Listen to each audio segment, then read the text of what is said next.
karena Khalid bin Sufyan ini menganggap ini adalah kesempatan yang paling pas untuk menyerang kaum muslimin, karena kondisi mereka sedang down. Banyak yang wafat di antara para sahabat, banyak yang luka dan lain sebagainya. Nah, ini mumpung lagi lemah. Maka Rasulullah kemudian mengumumkan kepada para sahabat bahwasanya beliau memberikan kesempatan bagi siapapun yang akan menghentikan pergerakan daripada Khalid bin Sufyan ini. Maka saat itu Abdullah bin Unais maju dan mengatakan, ya Rasulullah, aku yang akan menghentikan pergerakan Khalid bin Sufyan. Maka berangkatlah Abdullah bin Unais. Beliau berangkat di awal bulan Muharram. Selama kisaran 18 hari tidak ada kabar, tidak ada berita apakah dia sudah melakukan, apakah dia sukses ataukah dia terbunuh. Nabi masih menunggu berita dari Abdullah bin Unais. Maka di akhir bulan Muharram tiba-tiba Abdullah bin Unais ini muncul. Lalu ia membawa menenteng kepala Khalid bin Sufyan yang memprovokasi kabilah-kabilah untuk menyerang Rasulullah. Lalu kemudian ia menghadap Nabi dan mengatakan, ya Rasulullah, aku telah menjalankan perintahmu. Aku telah mengeksekusi Khalid bin Sufyan dengan tombakku ini. Maka Rasulullah kemudian mendoakan kebaikan kepada Abdullah bin Unais, sehingga kemudian Abdullah bin Unais pada saat dia akan meninggal, ia berpesan, berwasiat kepada anaknya untuk menyertakan tombaknya itu di dalam kain kafannya. Jadi dalam kain kafan atau diletakkan di samping jenazahnya, ditaruh, dikubur bersama dengan Abdullah bin Unais. Kata Abdullah bin Unais, tombak inilah yang akan menjadi saksiku di hadapan Allah bahwasanya aku telah menggunakannya dalam membela Rasulullah, dalam membela agama Allah. Kemudian satu kejadian di mana Rasulullah SAW kecolongan atas ulah daripada yang dilakukan daripada kabilah yang mereka ini punya otak bisnis.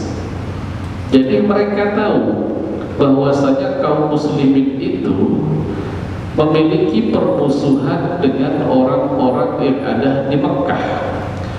Maka kalau mereka bisa menangkap satu orang sahabat lalu dijual kepada keluarga bangsawan Quraisy yang terbunuh di perang Badar, maka tentu mereka akan mendapatkan keuntungan yang besar. Maka kemudian kabilah yang datang dari Adl dan Qarah datang menemui Rasulullah SAW, lalu mengatakan, ya Rasulullah, wahai Muhammad,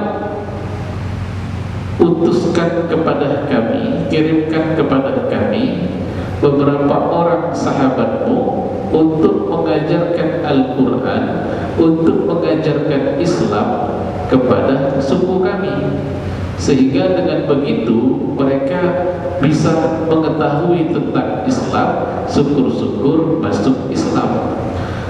Dan Rasulullah tidak curiga, karena pada dasarnya pada saat beliau akan masuk ke kota Madinah pun beliau telah mengutus Mus'ab bin Umair untuk menjadi dai atau pendakwah ke kota Yasrib, dan itu berhasil, sukses. Maka mendengar permintaan tersebut, Rasulullah mengira ini sama dengan kasus Yasrib. Maka Rasulullah kemudian mengirim 6, riwayat yang paling kuat adalah 10 orang untuk berangkat bersama rombongan yang berasal dari Adl dan Qarah ini menuju ke suku mereka. Ke-10 orang ini dipimpin oleh Marsad bin Abil Marsad Al-Ghadri. Maka kemudian pada saat mereka sampai di satu kawasan yang disebut dengan Roja ini, mereka 10 orang sahabat ini dikepung karena memang tujuannya memang untuk menipu, dikepung. Nah, pada saat itu sahabat-sahabat tersebut merasa ini ada yang salah, kita ini tujuannya mau dakwah, kok malah kayak mau dieksekusi. Karena lebih dari 100 orang dengan perlengkapan perang yang lengkap itu mengepung mereka. Lalu kemudian mereka mengatakan, orang yang mengepung ini mengatakan, kami berjanji dan bersumpah tidak akan membunuh kalian asal kalian itu mendekat. Jadi pada saat itu posisi ketika melihat kondisinya sepertinya tidak kondusif, para sahabat itu naik ke atas bukit sehingga tidak terjangkau oleh rombongan ini. Maka para sahabat mengatakan, tidak, kami tidak akan turun. Maka mendengar jawaban tersebut mereka marah, lalu kemudian maju dan memanai para sahabat ini. Mau dakwah apa? Gak bawa pedang, gak bawa kuda, gak bawa busur, cuma bawa Al-Quran. Dikhianati dan dikepung 100 orang. Sampai-sampai para sahabat yang jumlahnya 10 orang itu terbunuh 8 orang, yang tersisa hanya 2 orang. Yang tersisa saat itu adalah Khubayb bin Ali dan Zaid bin Dastinah. Nah, setelah Khubayb dan Zaid ini tertangkap, mereka ikat, mereka bawa ke Makkah. Pada saat di Makkah, Khubayb ini dibeli oleh Hujar bin Abu Ilham At-Tamimi, di mana memang orang tua daripada Hujar ini termasuk yang terbunuh di Perang Badar. Maka kita bayangkan saja, musuhnya ketangkep, mau diapain udah jelas dulu gambarannya. Memang ini mau tangkap, mau menjual, cari untung dari apa yang mereka lakukan tersebut. Maka kemudian mereka memutuskan untuk membunuh Khubayb. Pada saat mereka mengurung Khubayb, nah inilah muncul karomah-karomah yang nampak yang diperlihatkan Allah kepada Khubayb. Salah satunya diriwayatkan bahwasanya Khubayb itu dia memakan buah-buahan yang tidak pada musimnya. Jadi dia makan anggur padahal itu bukan musim anggur. Anggur besar, segar, dan tidak ada di kota Mekah saat itu yang jualan anggur. Ini adalah karena kita yakin semua sahabat itu adalah wali yang memiliki karomah yang luar biasa. Nah, setelah datang hari H,